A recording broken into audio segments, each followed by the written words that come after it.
బూస్టన్లో ఇద్దరు భార్యాభర్తలు ట్రైన్ దిగి హార్వర్డ్ యూనివర్సిటీకి స్ట్రైట్గా వెళ్ళారు. అక్కడున్న గేట్మెన్తో మేము ప్రెసిడెంట్ గారిని కలవాలి, మాకు పర్మిషన్ ఇవ్వమని అడిగినప్పుడు గేట్మెన్ వీరిని లోపలికి పంపివ్వలేదు.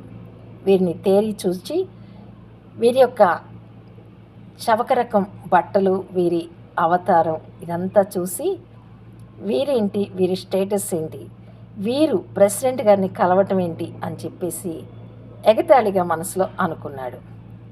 చాలాసేపు వీరిని పట్టించుకోలేదు. అయితే వాళ్ళు అక్కడే కదలకుండా ఉండటాన్ని బట్టి విసుగు పుట్టి సెక్రటరీ గారికి ఫోన్ చేసినప్పుడు సెక్రటరీ గారు కూడా వీరిని పట్టించుకోలేదు. కొన్ని గంటలు వీరు కదలకుండా అలాగే నుంచుంటాన్ని బట్టి అలాగే కాసేపు కూర్చుని కాసేపు నిలబడి అలాగే అక్కడే వెయిట్ చేస్తూ ఉన్నారు. సెక్రటరీ గారికి కూడా విసుగు పుట్టి ప్రెసిడెంట్ గారిని కలవటానికి పర్మిషన్ ఇచ్చారు.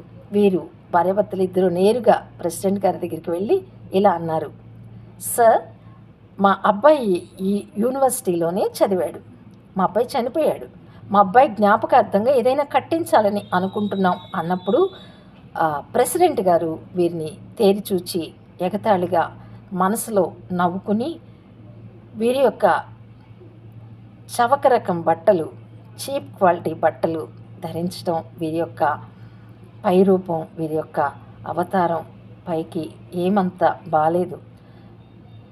వీరి యొక్క పైరూపాన్ని చూసి లోపల ఎగతాళిగా మనసులో వీరేం చేయగలరు, వీరిలా మాట్లాడుతున్నారు అని అనుకుని, మీరు ఏం చేయగలరండి, మీరు ఏమీ చేయలేరు, 40 కోట్లు హార్వర్డ్ యూనివర్సిటీ కట్టడానికి మేము ఖర్చు పెట్టి ఉన్నాం, మీరేం కట్టగలరు, మీరేం బిల్డింగ్ నిర్మించగలరు అని చెప్పేసి అడిగినప్పుడు భార్య భర్త వైపు చూసి ఇలా అంది, మరి 40 కోట్లు కట్టి వీరు బిల్డింగు కట్టి యూనివర్సిటీని ప్రారంభించారు కదా, మనం కూడా 40 కోట్లు ఖర్చు పెడదాం, మనం కూడా ఒక యూనివర్సిటీని ప్రారంభిద్దాం అన్నప్పుడు భర్త సరే అని ఏకీభవించాడు.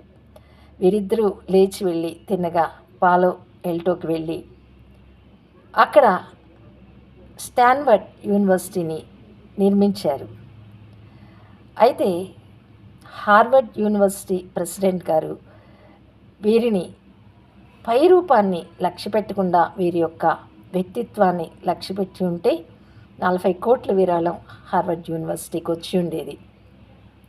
నిజమే కదండి, చాలాసార్లు మనం పైరూపాన్ని లక్ష్య పెడతాం కానీ హృదయాంతరంగాన్ని మనం లక్ష్య పెట్టలేకపోతాం. ఎందుకంటే